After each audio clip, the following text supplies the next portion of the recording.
ಯಾವುದೋ ಒಂದು ವಾಕ್ಯದ ಮೂಲಕವಾಗಿ ದೇವರು ನಿಮ್ಮ ಜೊತೆಯಲ್ಲಿ ಮಾತನಾಡಿ ಹಲ್ಲೆಲೂಯ ನಿಮ್ಮ ಜೀವಿತವನ್ನ ದೇವರು ಬದಲಾಯಿಸ್ತಾನೆ.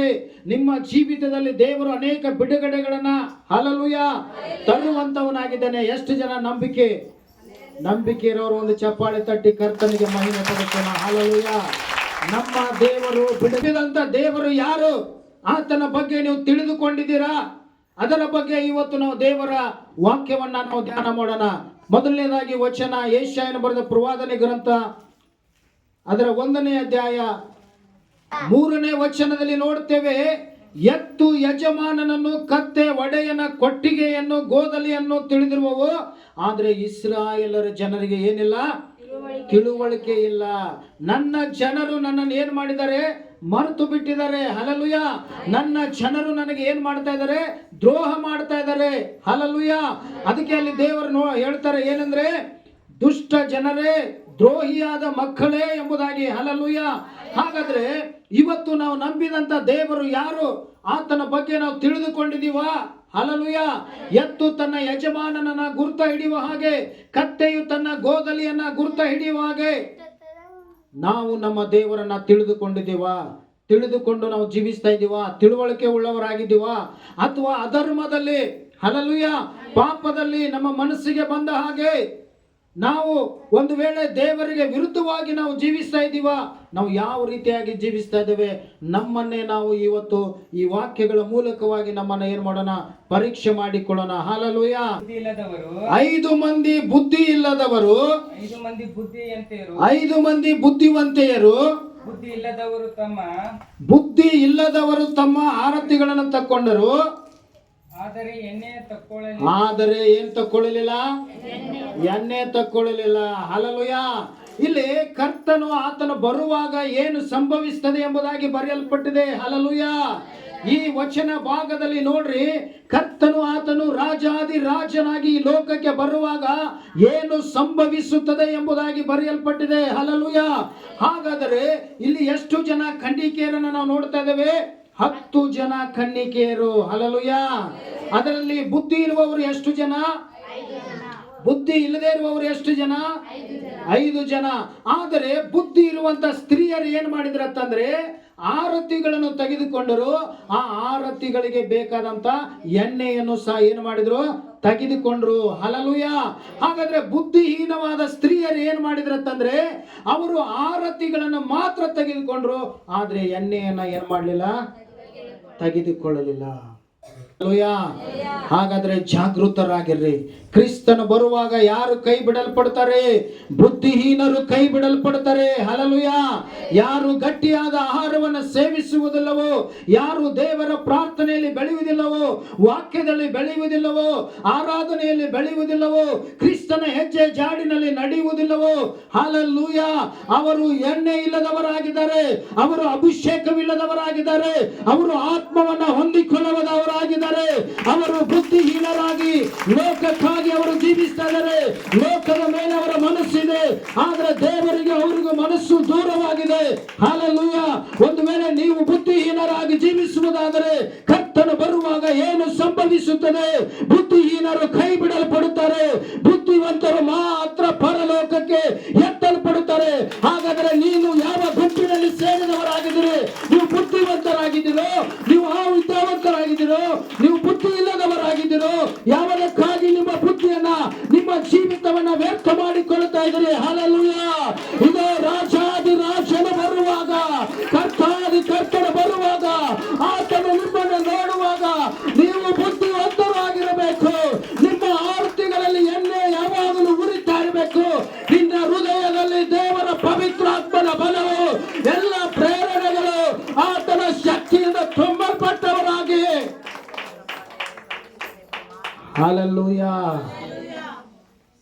ಸ್ತೋತ್ರ. ಎಷ್ಟು ದಿನ ಅಂತ ಈ ಲೋಕವನ್ನು ಪ್ರೀತಿಸ್ತೀರಿ? ಎಷ್ಟು ದಿನ ಅಂತ ಶರೀರ ಆಸೆಗಳಲ್ಲಿ ಜೀವಿಸ್ತೀರಿ?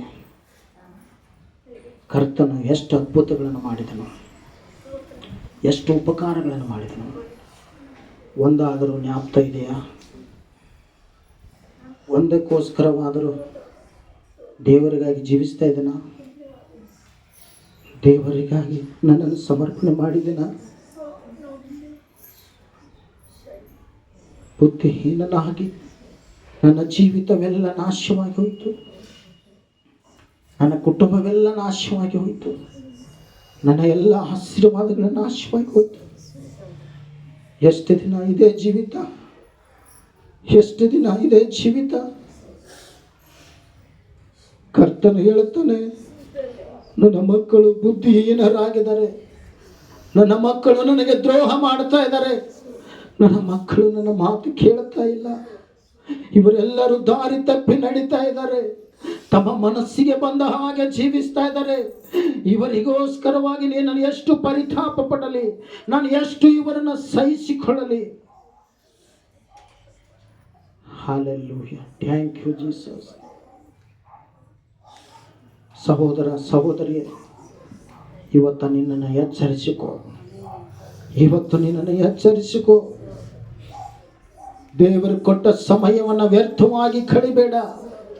ದೇವರು ಕೊಟ್ಟ ಜೀವಿತವನ್ನು ವ್ಯರ್ಥವಾಗಿ ಕಳಿಬೇಡ. ಹಲ್ಲೆಲೂಯಾ. ಮೊದಲಿಂಗನು ಯಾವ ಗಳಿಗೆಯಲ್ಲಿ ಬರ್ತಾನೋ ಗೊತ್ತಿಲ್ಲ. ಮೊದಲಿಂಗನು ಯಾವ ಗಳಿಗೆಯಲ್ಲಿ ಬರ್ತಾನೋ ಗೊತ್ತಿಲ್ಲ. ಆತನ ಬರುವಾಗ ನನ್ನ ಆರತಿ ಉರಿತಾ ಇರಬೇಕು. ನನ್ನ ರಕ್ಷಣೆಯನ್ನು ನಾನು ಕಾಪಾಡಿಕೊಂಡಿರಬೇಕು. ನನ್ನ ಪವಿತ್ರಾತ್ಮನಲ್ಲಿ ನನ್ನ ರಕ್ಷಣೆ ಕಾಪಾಡಿಕೊಂಡವನಾಗಿ, ಇದೇ ಕರ್ತನೆ ನಿನ್ನ ಬರುವನಿಗಾಗಿ ನಾನು ಸಿದ್ಧನಾಗಿದ್ದೇನೆ. ನಾನು ಸಿದ್ಧನಾಗಿದ್ದೇನೆ. ನಾನು ನಿನಗಾಗಿ ಜೀವಿಸ್ತಾ ಇದ್ದೇನೆ ಎಂಬುದಾಗಿ ಎಷ್ಟು ಜನರು ಹೇಳುವುದಕ್ಕೆ ಸಾಧ್ಯ? ಎಫೆಸದವರಿಗೆ ಬರೆದ ಪತ್ರಿಕೆ 5ನೇ ಅಧ್ಯಾಯ ಅದರ 15ನೇ ವಚನ. ಆದ ಕಾರಣ ನೀವು ನಡ್ಕೊಳ್ಳುವ ರೀತಿಯನ್ನು ಕುರಿತು ಚೆನ್ನಾಗಿ ನೋಡಿಕೊಳ್ಳಿ. ಆದ ಕಾರಣ ನೀವು ನಡ್ಕೊಳ್ಳುವ ರೀತಿಯನ್ನು ಚೆನ್ನಾಗಿ ನೋಡಿಕೊಳ್ಳಿರಿ. ಜ್ಞಾನವಿಲ್ಲದವರಾಗಿ ಇರದೆ ಜ್ಞಾನವಂತರಾಗಿರ್ರಿ. ಈ ದಿನಗಳು ಕೆಟ್ಟವುಗಳಾಗಿವೆ. ಆದದ್ದರಿಂದ ಕಾಲವನ್ನು ಸುಮ್ಮನೆ ಕಳ್ಕೊಳ್ಳದೆ ಅದನ್ನು ಬೆಲೆಯುಳ್ಳದೆಂಬುದಾಗಿ ಬುದ್ಧಿಯುಳ್ಳ ಪುರುಷರಾಗಿ ಬುದ್ಧಿಯುಳ್ಳ ಸ್ತ್ರೀಯರಾಗಿ ನಡೆದುಕೊಳ್ಳ್ರಿ. ಈ ಕಾಲಗಳು ಕೆಟ್ಟದಾಗಿದೆ. ಈ ಲೋಕವು ಕೆಟ್ಟದಾಗಿದೆ. ಎಲ್ಲಿ ನೋಡಿದರೂ ಪಾಪಗಳು ತುಂಬಿಕೊಂಡಿದ್ದಾವೆ. ಎಲ್ಲಿ ನೋಡಿದರೂ ಅಧರ್ಮಗಳು ತುಂಬಿಕೊಂಡಿದ್ದಾವೆ. ಎಲ್ಲಿ ನೋಡಿದರೂ ಮನುಷ್ಯರು ಅಂಕೆ ಮೀರಿ ಜೀವಿಸ್ತಾ ಇದ್ದಾರೆ. ಯಾರಿಗೂ ದೇವರ ಭಯವಿಲ್ಲ. ಆತನ ದೇವರ ಗುರುತಿಲ್ಲ. ಹಲ್ಲೆಲೂಯಾ. ಪಾಪಕ್ಕೆ ಮನಸ್ಸನ್ನು ಕೊಟ್ಟು ಪಾಪಕ್ಕಾಗಿ ಲೋಕದಲ್ಲಿ ಜೀವಿಸ್ತಾ ಇದ್ದಾರೆ. ದೇವರ ನಂಬಿದಂತ ದೇವರ ಮಕ್ಕಳೇ, ಹಲ್ಲೆಲೂಯಾ, ಯೇಸು ಕ್ರಿಸ್ತನ ನಾಮದಲ್ಲಿ ಇವತ್ತು ನಾನು ಹೇಳ್ತಾ ಇದ್ದೇನೆ, ನಿನಗೆ ಕೊಡಲ್ಪಟ್ಟ ವರ್ಷಗಳು, ನಿನಗೆ ಕೊಡಲ್ಪಟ್ಟ ದಿನಗಳು, ನಿನಗೆ ಕೊಡಲ್ಪಟ್ಟ ಸಮಯವನ್ನ ವ್ಯರ್ಥವಾಗಿ ಕಳೆಯದೆ ಬುದ್ಧಿಯುಳ್ಳ ಸ್ತ್ರೀಯಾಗಿ ಬುದ್ಧಿಯುಳ್ಳ ಪುರುಷನಾಗಿ ದೇವರಿಗಾಗಿ ಜೀವಿಸಿರಿ.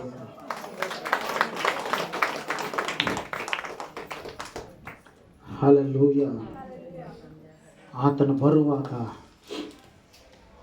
ಏನು ಹೇಳಿದ್ರು ಕೇಳುವುದಿಲ್ಲ. ನಿಮ್ಮ ಪಾಸ್ಟರ್ ನಿಮ್ಮನ್ನು ಕ್ಷಮಿಸ್ಬೋದು, ನಿಮ್ಮ ಸಭೆ ನಿಮ್ಮನ್ನು ಕ್ಷಮಿಸಬಹುದು. ಆದರೆ ದೇವರು ಕೊಟ್ಟಂಥ ದಿನಗಳನ್ನು, ವರ್ಷಗಳನ್ನು ವ್ಯರ್ಥವಾಗಿ ಕಳೆದು ದೇವರೇ ನನ್ನನ್ನು ಕ್ಷಮಿಸು ಎಂಬುದಾಗಿ ಎಷ್ಟು ಎದೆ ಬಡ್ಕೊಂಡ್ರೂ ಪ್ರಯೋಜನವಿಲ್ಲ.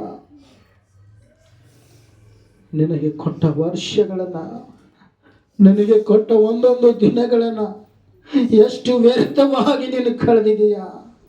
ಎಷ್ಟು ವ್ಯರ್ಥವಾಗಿ ವರ್ಷಗಳು ಉರುಳಿ ಹೋಗ್ತಾ ಇದ್ದಾವೆ, ಎಷ್ಟು ದಿನಗಳು ಉರುಳಿ ಹೋಗ್ತಾ ಇದ್ದಾವೆ. ಆದರೆ ನನ್ನ ಜೀವಿತ ಇದುವರೆಗೂ ಬದಲಾವಣೆ ಇಲ್ಲ. ಪರೀಕ್ಷೆ ಮಾಡಿಕೊಳ್ಳೋಣ. ಎಲ್ಲರ ಕಣ್ಣುಗಳನ್ನು ಮುಚ್ಚಿ ಈ ಸಮಯದಲ್ಲಿ ಪ್ರಾರ್ಥನೆ ಮಾಡಿಕೊಳ್ಳೋಣ. Hallelujah, thank you Jesus.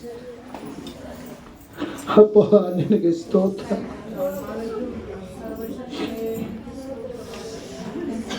Hallelujah, thank you Jesus. ಪ್ರಿಯ ಸಹೋದರ ಸಹೋದರಿ,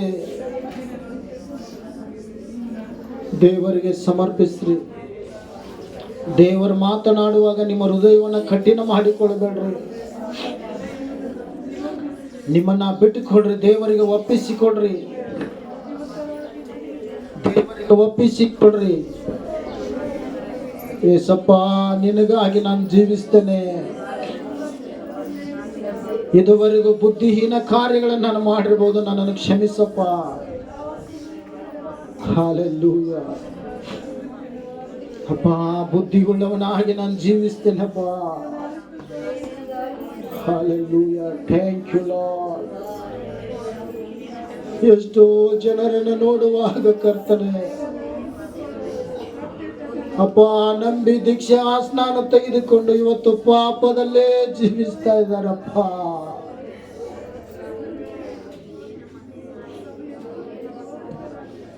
ಬುದ್ಧಿಹೀನರಾಗಿ ನಡೆದುಕೊಳ್ತಾ ಇದ್ದಾರೆ ಕರ್ತನೆ. ಬುದ್ಧಿಹೀನರಾಗಿ ನಡೆದುಕೊಳ್ತಾ ಇದ್ದಾರೆ ನನ್ನ ಜನರು. ಹಲ್ಲೆಲೂಯಾ. ಕ್ರಿಸ್ತನನ್ನ ನೋಡದೆ ಲೋಕವನ್ನ ನೋಡ್ತಾ ಇದ್ದಾರೆ. ಕ್ರಿಸ್ತನ ಹಿಂದೆ ಹೋಗದೆ ಲೋಕದ ಹಿಂದೆ ಹೋಗ್ತಾ ಇದ್ದಾರೆ.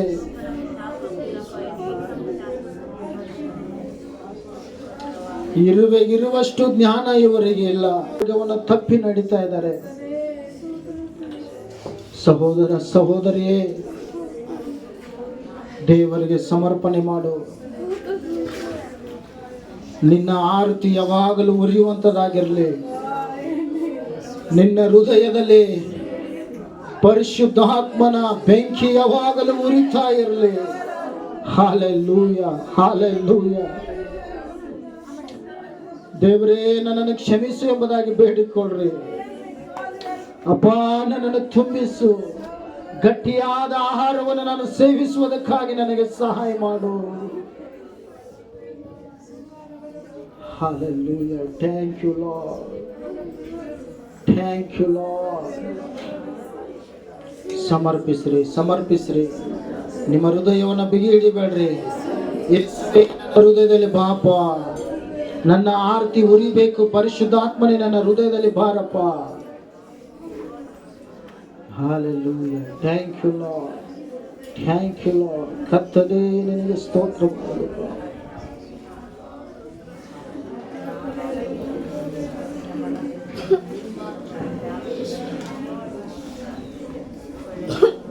ಘೋರ ಪಾಪಿಯಾದ ನಾನು ನಿನ್ನಿಂದ ದೂರ ಹೋದಾಗ, ಘೋರ ಪಾಪಿ ನಿನ್ನಿಂದ ದೂರ, ನಿನ್ನ ಪ್ರೇಮದಿ ನನ್ನ ಕ್ಷಮಿಸಿದಂತ ನನ್ನ, ಎಲ್ಲರೂ ಹೇಳೋಣ, ನಿನ್ನ ಪ್ರೇಮದಿ ಕ್ಷಮಿಸಿದಂತ ಘೋರ ಪಾಪಿಯಾದ ನಾನು ನಿನ್ನಿಂದ ದೂರ ಹೋದಾಗ, ನಿನ್ನ ಪ್ರೇಮದಿ ನನ್ನ ಕ್ಷಮಿಸಿದಂತ, ನಿನ್ನ ಪ್ರೇಮದಿ ನನ್ನ ಕ್ಷಮಿಸಿದಂತ, ಎಂತ ಒಳ್ಳೆ ದೇವರು యేసయ్య, ಎಂತ ಒಳ್ಳೆ ಚಿಂತೆಯೆಲ್ಲ ನಿನ್ನ ಸೇರಲು, ಎಂತ ಒಳ್ಳೆ ಚಿಂತೆಯೆಲ್ಲ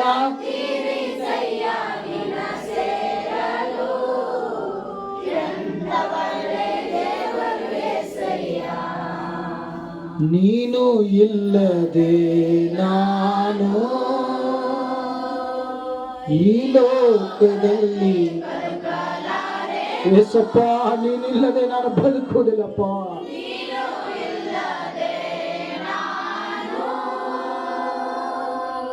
ಈ ಲೋಕದಲ್ಲಿ ಬದುಕ ನನ್ನ ದೇವ ಎಂದಾದರೂ ಬಿಟ್ಟಿರುವೆಯಾ? ನನ್ನ ಬಿಡಲೇ ಇಲ್ಲ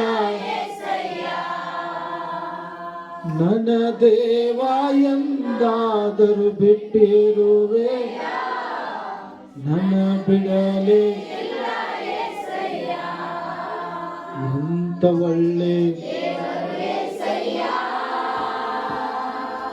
ಎಂತ ಒಳ್ಳೆ ಚಿಂತೆಯಲ್ಲ ನಿನ್ನ ಸೇರಲು.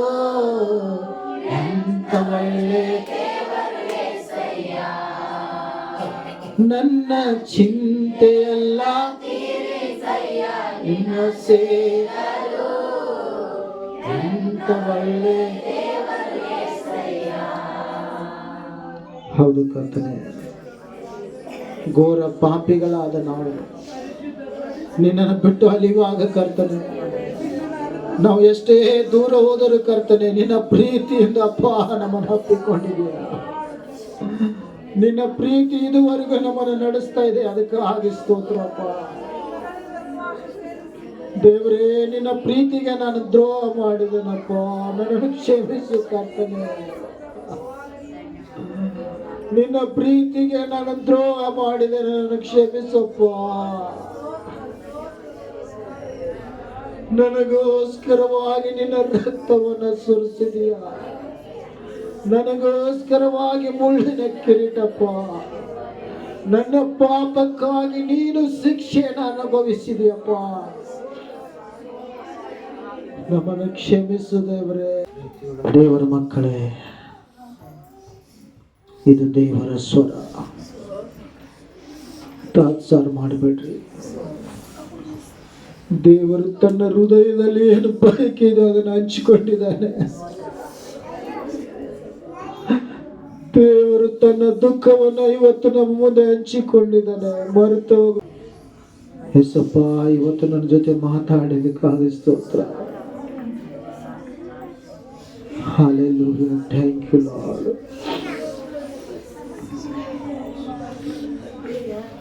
ಸ್ತೋತ್ರ ರಾಜ. ಯಾರ್ಯಾರು ಮನಪೂರ್ವಕವಾಗಿ ತಮ್ಮನ್ನು ಸಮರ್ಪಿಸಿದರೋ, ಯಾರ್ಯಾರು ತಮ್ಮ ಪಾಪಗಳಿಗಾಗಿ ಪಶ್ಚಾತ್ತಾಪಟ್ಟಿದ್ದಾರೋ, ನಾನು ನಿನಗಾಗಿ ಜೀವಿಸ್ತೇನೆಂಬುದಾಗಿ ತೀರ್ಮಾನ ಮಾಡಿದರು ಕರ್ತನೆ, ಅವರ ಮೇಲೆ ನಿನ್ನ ಕೃಪೆ ಇಳಿದು ಬರಲಿ ರಾಜ.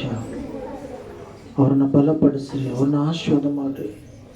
ಅವರು ನಿಮಗಾಗಿ ಜೀವಿಸುವಂತೆ ಇನ್ನೂ ಹೆಚ್ಚಾದ ಜ್ಞಾನದಿಂದ ಅವರನ್ನು ತುಂಬಿಸಿರಿ, ಕೃಪೆಯಿಂದ ಅವರನ್ನು ತುಂಬಿಸಿರಪ್ಪ. ನಿಮಗೆ ಸ್ತೋತ್ರ. ಎಲ್ಲ ಮಹಿಮೆ ನಿನಗೆ ಸಲ್ಲಲಿ, ಎಲ್ಲ ಘನತೆ ನಿನಗೆ ಸಲ್ಲಲಿಪ್ಪ. ಈಗ ನಮ್ಮೆಲ್ಲರ ನಿನ್ನ ಕಡೆ ಒಪ್ಪಿಸಿಕೊಡುತ್ತಾ, ಯೇಸುವೇ ನಿನ್ನ ಪರಿಶುದ್ಧವಾದ ನಾಮದಲ್ಲಿ ಪ್ರಾರ್ಥಿಸಿ ಬೇಡುತ್ತೇವೆ ತಂದೆ, ಆಮೆನ್.